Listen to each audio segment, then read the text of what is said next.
wabarakatuh. Salam semangat dan salam keadilan untuk kita semua. Perkenalkan, saya Sarlina Mustika dengan NIM 25042161. Program Studi Ilmu Administrasi Negara, Fakultas Ilmu Sosial, Universitas Negeri Padang. Bayangkan jika dunia ini tidak memiliki aturan. Semua orang bisa berbuat semaunya tanpa batas dan tentu akan kacau, bukan? Disinilah hukum hadir sebagai penjaga keseimbangan agar setiap hak dan kewajiban manusia berjalan selaras. Namun, hukum tidak hanya soal pasal dan sanksi, tetapi juga tentang keadilan, kebijaksanaan, dan kemanusiaan. Di sini, kita membahas bersama tentang prinsip keadilan hukum dan penemuan hukum. Hukum pada dasarnya diciptakan untuk menjaga ketertiban, melindungi hak, serta menciptakan keadilan di tengah masyarakat.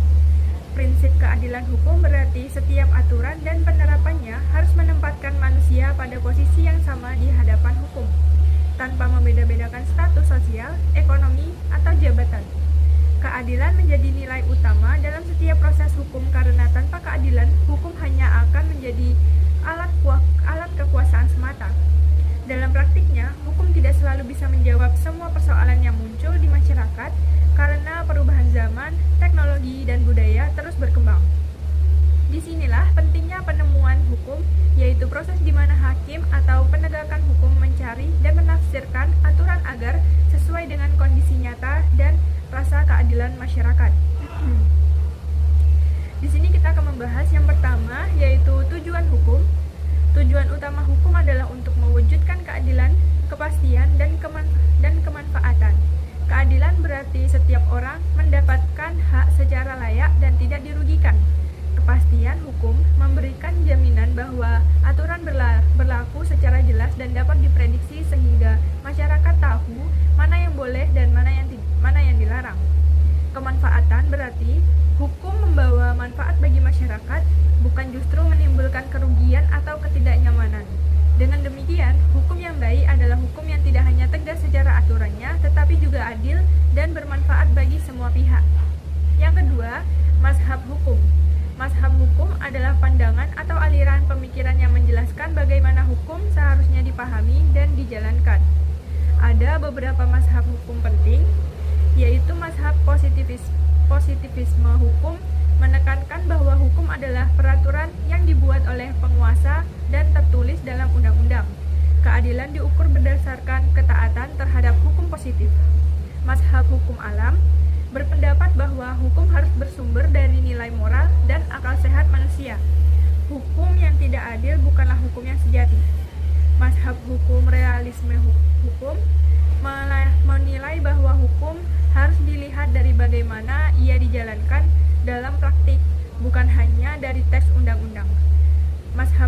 Mazhab sosial menekankan pentingnya hukum yang sesuai dengan nilai-nilai dan kebutuhan masyarakat. Mazhab ini membantu kita memahami bahwa hukum bukan sesuatu yang kaku, melainkan hasil dari pemikiran dan nilai-nilai sosial yang hidup di dalam masyarakat. Yang ketiga, sifat, ciri, dan unsur hukum.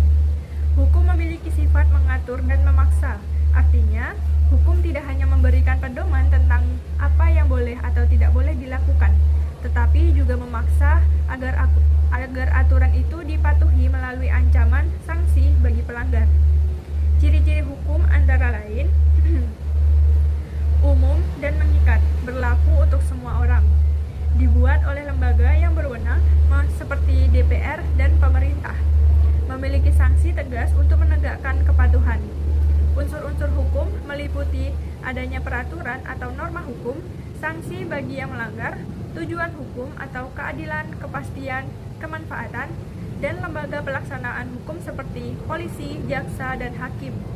Tanpa unsur-unsur ini, hukum tidak dapat berjalan efektif di masyarakat. Yang keempat, sumber hukum.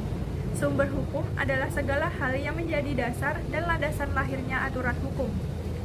Sumber hukum dibedakan menjadi dua, yaitu sumber hukum material, yaitu faktor-faktor sosial, politik, ekonomi, dan budaya yang memengaruhi pembentukan hukum. Sumber hukum formal, yaitu bentuk atau wadah hukum itu dinyatakan seperti undang-undang, kebiasaan atau adat, jurisprudensi atau putusan hakim sebelumnya, traktat atau perjanjian internasional, dan doktrin atau pendapat ahli hukum. Sumber-sumber hukum ini menjadi acuan utama dalam menegakkan dan penemuan hukum, terutama ketika terjadi permasalahan yang belum diatur secara tegas dan peraturan tertulis. Yang kelima, konstruksi hukum. Konstruksi hukum adalah cara berpikir sistematis untuk menafsirkan, menyusun, dan menghubungkan berbagai aturan hukum agar dapat diterapkan dalam suatu kasus konkret. Dalam proses penegakan hukum, seringkali peraturan tidak mengatur secara langsung khusus tertentu. Maka hakim harus melakukan konstruksi hukum, yaitu menafsirkan dan menggabungkan pasal-pasal yang relevan untuk menemukan makna hukum yang adil. Melalui konstruksi hukum, hakim dapat mengambil keputusan yang logis, konsisten, dan sesuai dengan nilai-nilai keadilan hidup dalam masyarakat. Yang keenam, penafsiran hukum. Penafsiran hukum adalah upaya memahami makna dari suatu aturan hukum yang kurang jelas, bertentangan, atau hukum lengkap. Penafsiran ini sangat penting agar hukum tetap dapat diterapkan secara adil dan tidak disalahgunakan.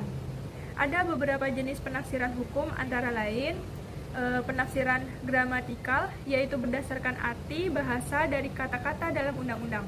Penafsiran sistematis, yaitu dengan melihat hubungan antar pasal satu dengan pasal lainnya dalam satu peraturan.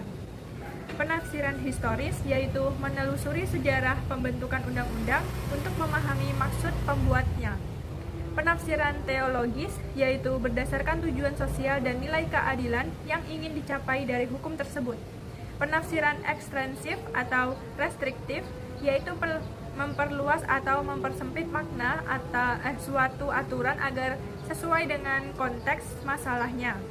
Dengan penafsiran yang tepat, hukum dapat tetap relevan, fleksibel, dan mampu menjawab kebutuhan masyarakat yang terus berkembang. Jadi, secara keseluruhan, prinsip keadilan hukum dan penemuan hukum mengajarkan bahwa hukum bukan hanya sekumpulan pasal yang kaku, tetapi juga sarana untuk mencapai keadilan dan kemaslahatan masyarakat. Penegak hukum dituntut untuk hanya memahami teks undang-undang, tetapi juga menafsirkan, mengkonstruksi, dan menemukan hukum dengan bijak agar keputusan yang dihasilkan benar-benar mencerminkan nilai keadilan dan kebenaran yang hidup di tengah masyarakat. Demikian penjelasan materi kali ini, semoga bermanfaat dan bisa menambahkan pemahaman kita bersama. Terima kasih.